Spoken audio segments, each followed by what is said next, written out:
quando o Jerome Powell sobe no púlpito para falar com a mídia sobre a decisão da Fed em relação à taxa de juros, ele sempre começa o discurso dele falando a seguinte coisa: nós do Fed temos um mandato duplo, que é o de garantir o pleno emprego e a estabilidade de preços para a população americana. E nós vamos fazer todos os esforços possíveis para que nós possamos atingir o mais rapidamente possível a nossa meta de inflação de 2%.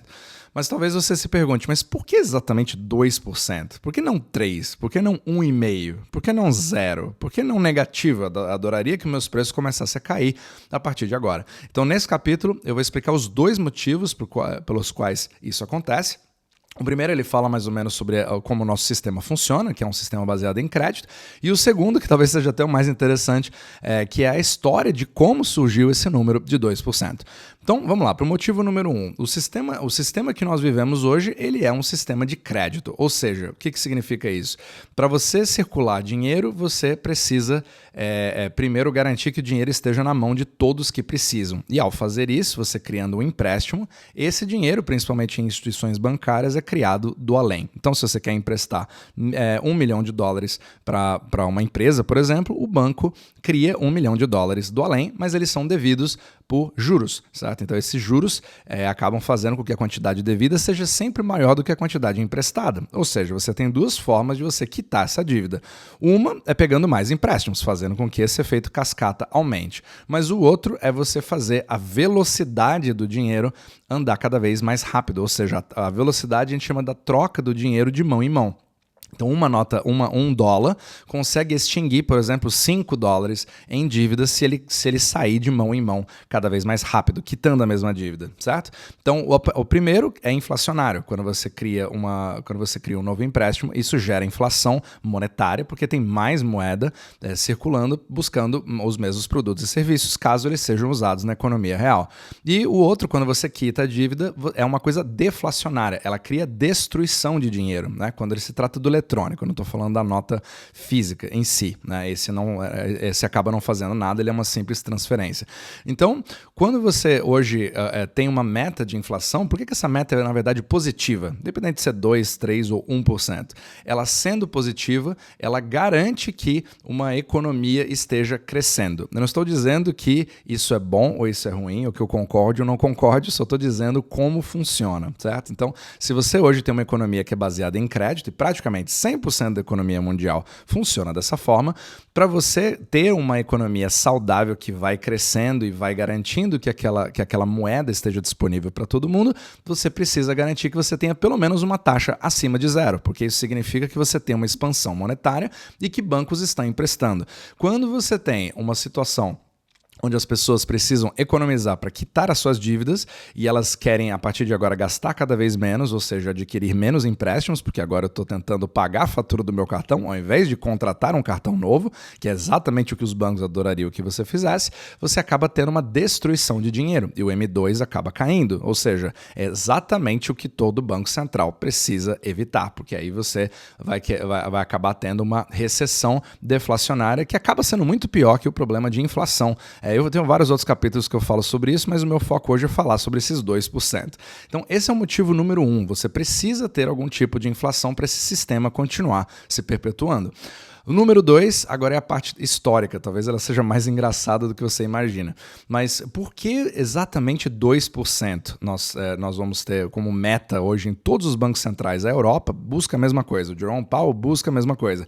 Todos os bancos centrais parece que é um consenso de que existe uma meta de 2%. E muitos acham que isso vem de uma fórmula matemática sensacional criada por vários universitários que estudaram isso há anos e chegaram a essa conclusão. Mas, na verdade, essa história começa na Nova Zelândia, por incrível que pareça, em 1989. Então, o país ele passava por problemas de inflação relativamente alta, né? Ou seja, altos preços ao consumidor. Aquilo que eu falo, as pessoas elas acabam confundindo bastante os dois conceitos e não é a mesma coisa. Tem muitos outros capítulos falando sobre isso. Mas, enfim, o que interessa é que os preços estavam altos e o índice de inflação era muito alto e isso estava incomodando bastante o governo.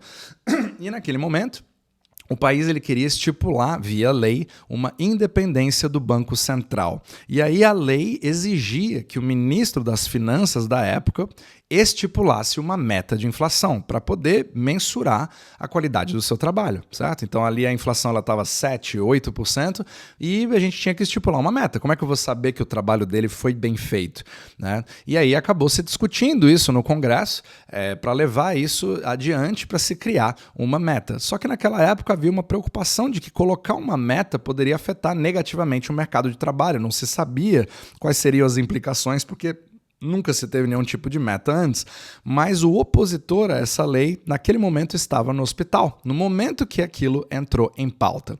E acabou virando lei. Então, quando virou lei, chegou um momento que você precisava tomar uma decisão, você precisava escolher uma meta. Ok, vamos criar uma decisão. Qual que é a meta? A meta tem que ser 0%. Nossa, mas 0% é muito difícil, não sei se eu vou dar conta de baixar isso para zero. Será que 1% é bom? Não, 1% ainda está muito baixo. Então vamos dar 3%? Não, vamos fazer o seguinte, nem para mim, nem para você. Então, entre 1, entre 3, então vamos colocar assim 2, porque 2 ele é baixo o suficiente para dar uma tranquilidade para a população, mas ao mesmo tempo ele dá uma certa folga caso a gente não consiga bater essa meta. E pronto, batido o martelo. Praticamente um número criado como se fosse um empréstimo em dólares. Ele foi criado do além, certo? Então, isso foi um consenso de uma mera discussão entre parlamentares neozelandeses no final dos anos 80, só que agora vem a parte mais interessante, que cria praticamente toda a ilusão que nós temos em relação ao controle real que um banco central tem na própria economia, que foi o efeito cascata psicológico após esse anúncio.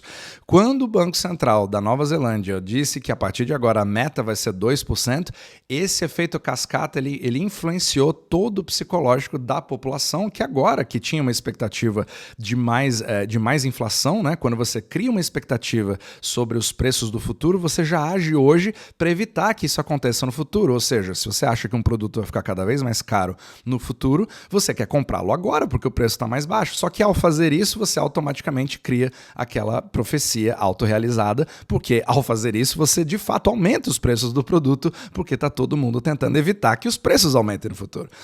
Então isso acaba sendo aquele ciclo vicioso da própria inflação gerada pela própria expectativa de inflação. Só que a partir do momento que você colocou um banho de água fria dizendo que agora a meta é 2%, os contratos começaram a ser feitos dessa forma. Então, por exemplo, quando você tem um contrato de aluguel, ele começou a ser ajustado baseado nesses 2%. E a mesma coisa aconteceu com os salários das pessoas. Os salários também começaram a subir 2% ao ano. Só que isso, esse efeito psicológico acabou criando até um efeito desejado, baseado em toda uma ação coletiva na população. Ou seja, todo mundo acabou sendo encantado para agir de acordo com o que tinha sido dito, só porque se disse que teria essa meta. E aí, o mais incrível é que em 1989, a inflação era de 7,6%, e em 1991 ela foi para, adivinha, 2%. Então, a partir desse momento, isso chamou a atenção de vários outros países, como o Canadá e o Reino Unido, e eles começaram a tomar nota, e isso acabou se espalhando pelo mundo inteiro.